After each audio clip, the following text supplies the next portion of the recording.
Right to promise एक बहुत महत्वपूर्ण अधिकार है और बहुत महत्वपूर्ण कानून है। अभी आज़ादी के बाद 76 वर्षों के बाद जनता को पहले बार मिलने की तैयारी हो रही है। अभी तक नेता, मंत्री, अधिकारी या सांसद जितने भी प्रॉमिसेस करते थे और उस वादे को पूरा नहीं कर पाते थे, ऐसे में जनता को ठग करके और अपना वोट ले लेते थे। अब जनता को पहली बार ये राइट्स मिलने जा रहा है आरटीपी के माध्यम से, और अब वादा किया तो निभाना पड़ेगा, नहीं तो जेल जाना पड़ेगा और साथ में कुर्सी गंवाना पड़ेगा।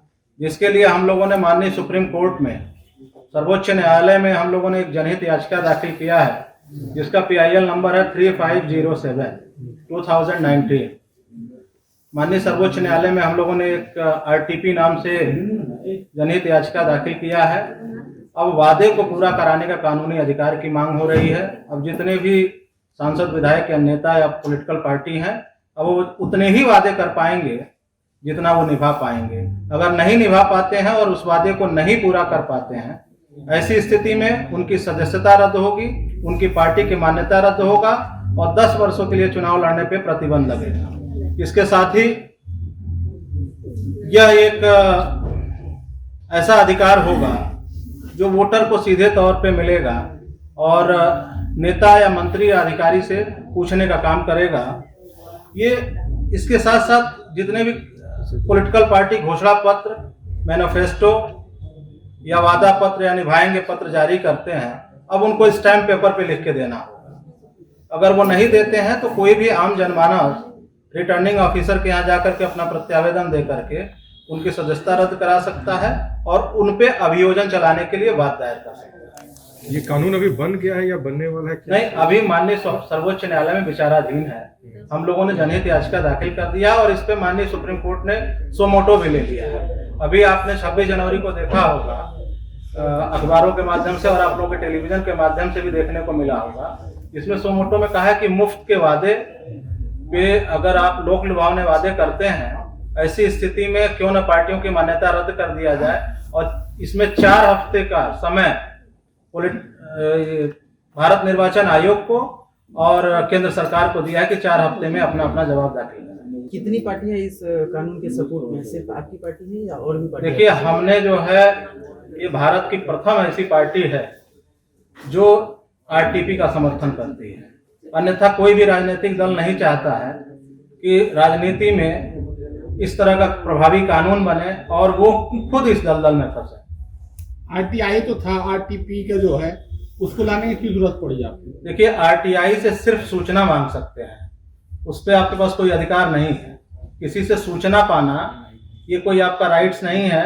राइट्स इन द सेंस कि उससे किसी से किसी बारे में जानकारी हासिल कर लेने से उसका समस्या का निजात नहीं होगा, ना ही हल होगा। ये समस्या को हल करेगा, आपको एक अधिकार देगा। इस अधिकार के माध्यम से आप सिर्फ सूचना नहीं पा सकते, उस पर कार्रवाई भी करा सकते हैं। यानी आपकी पार्टी जब आगे बढ़ेगी तो आप जो वादे कीजिए उनको पूर्ण रूप से निभाइएगा? निश्चित तौर पे हम उतना ही वादा करेंगे जितना निभा पाएंगे और जितना कर पाएंगे।